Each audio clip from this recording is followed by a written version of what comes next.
the VP Creations channel. My name is Vera Febi. Today, I would love to answer 8 questions that a business owner might be having before they decide to go and get a digital marketing. So question number 1, okay, when is it time to get digital marketing services? Look at your finances, okay? Look at your finances. And for businesses, I normally advise look at what you're making within a month. So let's say, like, if within a month you're making around 100,000, because you're maybe a solo entrepreneur, you're making 100,000 in revenue, take 5 to 10% of that. No, something like that. But check on your budget. Make sure you have substantial finances for that. The next thing is maybe you're a business which already has its own brand identity. By that I mean you have your logo, you have your colors. All you just need is now to run ads and to maybe try and get clientele from the digital space. Another question that you truly need to ask yourself is what are my objectives and expectations for getting a digital marketing personnel? Don't just go and get a digital marketing agency or a person because all your entrepreneur friends have that. Really ask yourself, what objective are they fulfilling for my business, and how can I utilize them better to achieve this objective? Number 2, in all of your objectives, always make sure these 3 remain paramount. You're getting a digital marketing personnel to assist with generating numbers, and there's nothing wrong with having that mindset, but expecting profit the next day. But yeah, sales need to be accounted for after some time. The second objective that you must always consider is awareness. Awareness is normally what is on the first tier of the funnel, of the marketing funnel. So awareness has to be there, and it can be executed in different ways. And then lastly is positioning, which needs to come number 1. How are you positioning your business?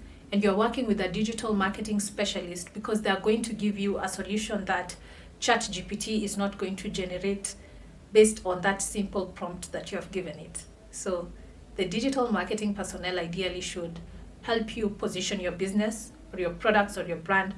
So if, for example, you are in a line that is saturated, where everyone is selling imported goods, household goods, and you want to position yourself differently, you could do that. And then the last thing is about another objective that fits the first one on sales is if you're in the period of shopper, what do they call it? Shopper something, where people are actively buying and buying a lot of goods, like the rush, like Black November, as we're heading towards Christmas, even Easter is a big one.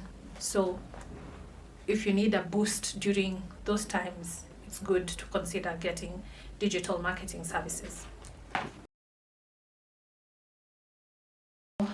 Is agree on the social media platforms and how you're going to share the credential with your digital marketing personnel. So when it comes to the platforms, don't try to be on all platforms.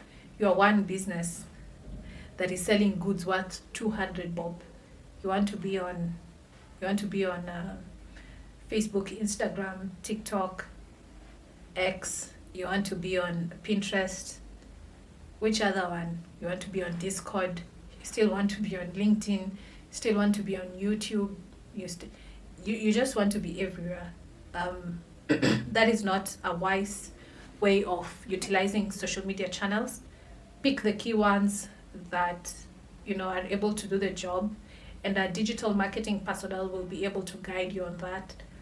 For example, on TikTok, if you're starting out on TikTok and you want people to follow you, it's on limitations. For example, we can only run ads here in Kenya. You cannot segment it. Like, you can't say, I only sell in Nairobi, so I need customers in Nairobi only. But you can do that on platforms like Meta, it's pretty good, and also Google Console, it's pretty good. So just get advice on which platforms you're going to be on, and then the credentials. If you don't have those platforms already set up, a digital marketing personnel will be able to streamline them for you, so that the logins and the how you interact with the account becomes simpler, because you would need it, because you'll be the one to talk to your customers. Are a new business and you don't have any social media accounts, it may take a week to 2 weeks to create them. The credentials for opening a business account is different from the normal just social media. And I know someone is going to be like, oh, that's not true. I mean, there are things you will wait for. So, for example, if you're a physical business and you're now interacting for the first time with your Google My Business profile, it will take like 7 days or something. It used to take even 14 days for them to confirm the location. Yeah, like a fortnight. So there are those, a digital marketing person will be able to assist you on how to distinguish between your personal accounts and also the business accounts. Looking at your ad spend, and now the digital marketing person will be able to advise you on that based off the platforms. So the many platforms you want to be on, the more you're going to spend on advertising.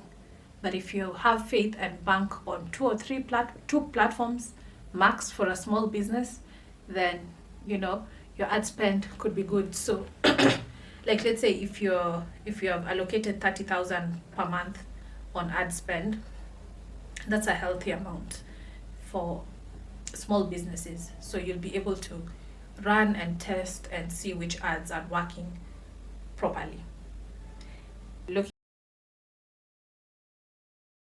The last bit is now about running and monitoring. So every week, ideally, your digital marketing specialist should give you like a guidance or a report on how everything is working.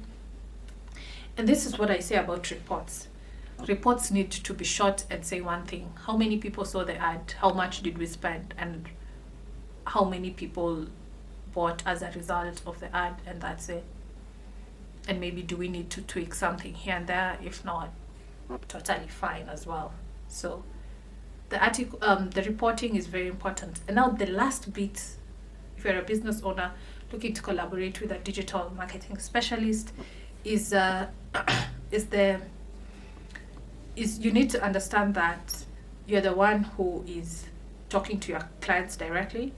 So don't leave your digital marketing person to talk to your clients.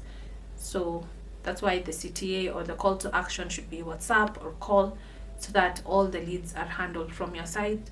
But you'll have to be accountable and say how many leads you've gotten during that time. I'm always curious to understand things from a business owner's perspective. I would really love to know, like, if you have worked with a digital marketer before, how was the experience like? Was it good? Was it bad? How could they improve? Were they able to sanitize you and help you understand what is possible with digital marketing, what is not? Do you already have a whole marketing team in-house, but you just need to outsource digital services? So there's all these questions that I would love to hear from you. You can comment. Until the next video, my name is Vera Phoebe. Bye.